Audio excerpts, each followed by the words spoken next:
வேதாகமத்திலே ஒரு வார்த்தை இப்படியாய் சொல்லப்பட்டிருக்கிறது.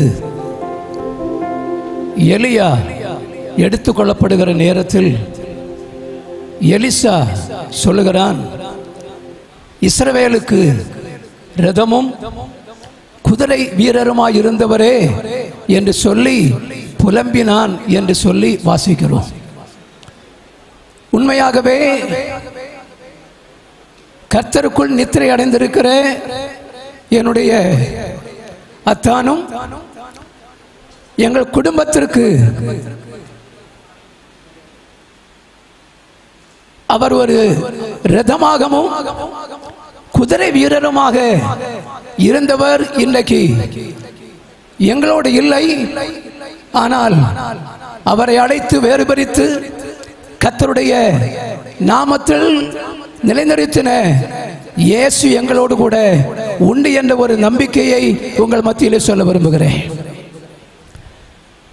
என்னுடைய 12வது வயதிலே என்னுடைய தகப்பனார் இந்த உலகத்தை விட்டு அவர் சென்றார். செல்வதற்கு சில நிமிடங்களுக்கு முன்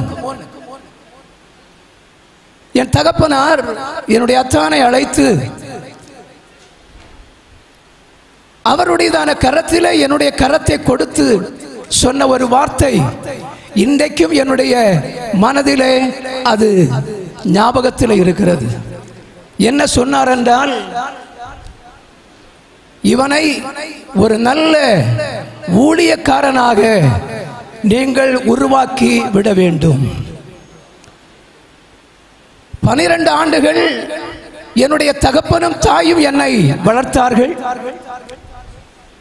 12 வயதிற்கு பிறகு என்னுடைய 24 வயது வரை, அப்படியானால் அடுத்த 12 ஆண்டுகள் என் தகப்பனாக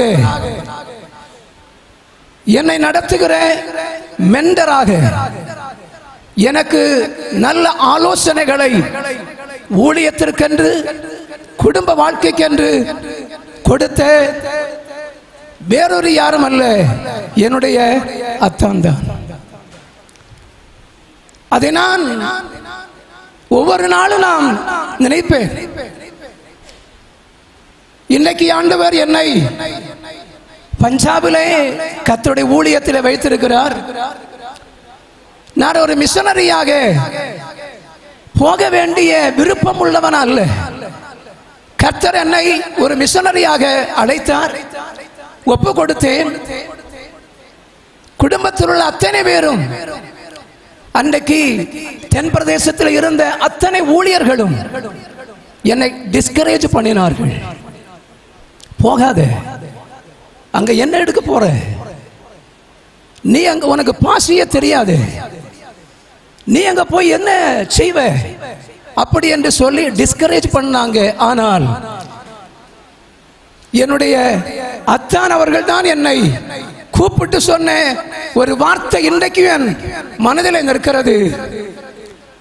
ராஜா, கர்த்தர் உன்னை போக சொல்லி இருக்கிறார் என்றால் நீ போக வேண்டும். கர்த்தர் உன்னை சொல்லவில்லை என்றால் நீ போகாதே. கர்த்தர் உன்னை அழைத்து அனுப்பினால் உன்னை கர்த்தர் பயன்படுத்துவார்.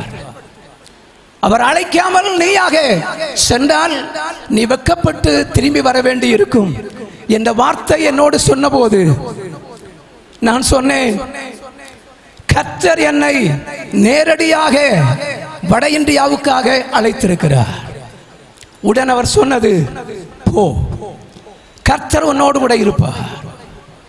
யார் உனக்கு உதவி செய்யவில்லை என்றாலும் கர்த்தர் உன்னை கைவிட மாட்டார். கர்த்தருடைய நாமத்திற்கு மகிமை உண்டாகட்டும். 1991 வட இந்தியாவில் காலெடுத்து வைத்தேன். அப்போது நினைத்தேன், என் ஊழியங்கள் எல்லாம் தொலைந்து போனது, அவ்வளவுதான், என்னுடைய எதிர்காலம் முடிந்து விட்டது என்று நினைத்தேன். ஆனால் கர்த்தர் என்னை பஞ்சாபிலே ஜலந்தர் பட்டணத்திலே என்னை கொண்டு போனார். நான் ஒருபோதும் நினைத்ததில்லை. நான் நினைத்தேன், ஜலந்தரிலே ஒரு சிறிய சபையை உருவாக்க வேண்டும் என்று தான் நான் நினைத்தேன். ஆனால் கர்த்தர் என்னை வித்தியாசமாக நடத்த ஆரம்பித்தார். வித்தியாசமாக நடக்கிற அந்த நாட்களில் நான் பஞ்சாபிலே சென்றபோது என்னுடைய ஊழியம் முடிந்தது என்று நினைத்தேன். கர்த்தர் என்னை வித்தியாசமாக நடத்துகிற நேரத்தில், அவருடையதான சத்தத்தை கேட்டு செயல்பட்ட நேரத்தில் எனக்கு நல்ல மெண்டராக, எனக்கு நல்ல ஆலோசனை தரக்கூடிய நல்ல தகப்பனாய் இருந்து என்னை நடத்தினார்கள். ஒவ்வொரு நாளும் அந்த ஊழியத்தை செய்து வளர்ச்சி அடையும் போது நான் அவரை கூப்பிட்டு சொல்லுவேன், அதான் இப்பொழுது பஞ்சாபிலே 3 ஊழியங்கள் நேரம் இருந்தது, இப்போது அது 5ஆக மாறிவிட்டது என்று சொல்லுவேன். சில நாட்களுக்கு பிறகு அது 8ஆக மாறினது, சில நாட்களுக்கு பிறகு 12ஆக மாறினது, 40ஆக மாறினது. அவரிடத்தில் 40 என்ற அந்த எண்ணை சொன்ன உடனடியாக அவர் சொன்னார், ராஜா, நீ உடனடியாக செக்ஷனாக இதை பிரித்து விடு.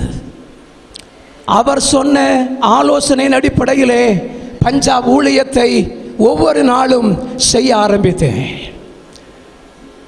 2013வது ஆண்டு வரும்போது சிறிய நிலைமையில் ஆரம்பிக்கப்பட்ட அந்த பஞ்சாப் ஊழியம் விரிவடைய ஆரம்பித்தது.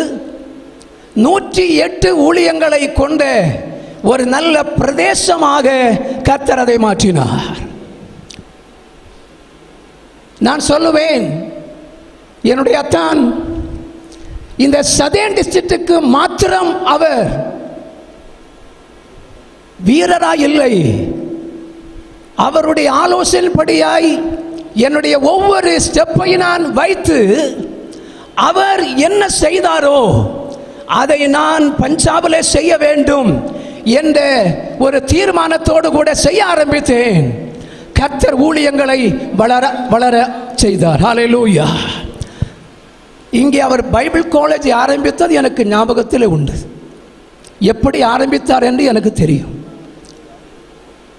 அந்த ஞாபகத்தில் நான் அந்த காரியத்தை எடுத்து என் மனதிலே தீர்மானம் பண்ணினேன், பஞ்சாபுக்கும் ஒரு பைபிள் காலேஜ் தேவை. ஆரம்பித்தோம், பணம் இல்லை. அவர் எப்படி என்னை அட்வைஸ் பண்ணி நடத்தினாரோ, இந்த சதேன் டிஸ்ட்ரிக்டுடையதான சதேன் பைபிள் காலேஜ் எப்படி அவர் உருவாக்கினாரோ அதை எனக்கு கற்றுக் கொடுத்தார். ராஜா, நீ தயங்காதே, கர்த்தர் உனக்கு தந்த தரிசனத்தை நீ செய்ய ஆரம்பி. இப்போது நல்ல ஒரு பைபிள் காலேஜை கர்த்தர் பட்டியாலா என்று சொல்லக்கூடிய இடத்திலே கர்த்தர் எங்களுக்கு தந்திருக்கிறார். ஹல்லேலூயா. 1992வது ஆண்டில் பஞ்சாபுக்கு சென்றேன். 2015வது ஆண்டு வரை அந்த ஊழியங்களை தலைமையேற்று செய்ய கர்த்தர் உதவி செய்தார். 2015 ஆகும்போது 108 அசம்பிளி சப்கார்டு அங்கீகரிக்கப்படக்கூடிய சபையை கர்த்தர் கொடுத்ததினால் அது ஒரு பிரதேசமாக மாற்றப்பட்டது. தேவனுடைய பிள்ளைகளை, இன்றைக்கு 10 ஆண்டுகளில் திரும்பவும் 180 சபைகளை கர்த்தர் பஞ்சாபிலே தந்திருக்கிறார் என்றால் அதனுடைய ஃபவுண்டேஷன் இங்கே படுத்திருக்கிற என்னுடைய அத்தான் என்பதை இந்த இடத்தில் நான் சொல்ல விரும்புகிறேன். அவர் இங்கே உழைத்தார், வேதனை அனுபவித்தார். ஆனால் அவருடைய அடிச்சுவடுகளை பின்பற்றி சென்றேன். இயேசுவுக்கு பிறகு அவர்தான் என்னுடைய மெண்டர், அவர்தான் என்னுடைய ஆலோசகராக நான் எடுத்தேன். அந்த ஆலோசனைப்படி செய்ததினாலே இங்கே சதன் டிஸ்ட்ரிக்ட் மாத்திரம் வளரல்ல, அங்க ஒரு பெரிய நல்ல பிரதேசம் வளர்ந்திருக்கிறது. அப்படியானால் அவருடையதான தியாகம், அவருடையதான ஆலோசனை என்பதை உங்கள் மத்தியிலே சொல்ல விரும்புகிறேன். தேவனுடைய பிள்ளைகளை, ஒரு மனிதன் ஆண்டவருடைய சித்தம் அறிந்து செய்யும் போது கர்த்தர் ஒரு மனிதனை எப்படி மாற்றுகிறார் என்பதற்கு அவர் உதாரணமாக இருந்தார். அவரை நான் பின்பற்ற ஆரம்பித்தேன். கர்த்தர் இன்றைக்கு பஞ்சாபிலே மாத்திரமல்ல, கர்த்தர் என்னை பயன்படுத்துவது ஏஜியனை 17 மாநிலங்களிலே கர்த்தர் என்னை உபயோகமான பாத்திரமாக கர்த்தர் என்னை பயன்படுத்துகிறார் என்றால், இங்கே படுத்து கிடக்கிற என்னுடைய அத்தானுடைய ஜெபமும் அவருடைய ஆலோசனையும் என்பதை ஒருபோது நான் மறக்க முடியாது. நிச்சயமாகவே சதர்ன் டிஸ்ட்ரிக்ட் மாத்திரமல்ல, அவரால் உருவாக்கப்பட்டது பஞ்சாப் ஊழியங்க, பஞ்சாப், ஜம்மு காஷ்மீர், சண்டிகாட், அந்த பிரதேசம் NHRDC என்று சொல்லப்படுகிற அந்த பிரதேசமும் இதே தேவ மனுஷனாலே உருவாக்கப்பட்டது என்பதை இங்கே நான் சொல்லிக்கொள்ள விரும்புகிறேன். கர்த்தருடைய நாமத்திற்கு மகிமை உண்டாகட்டும்.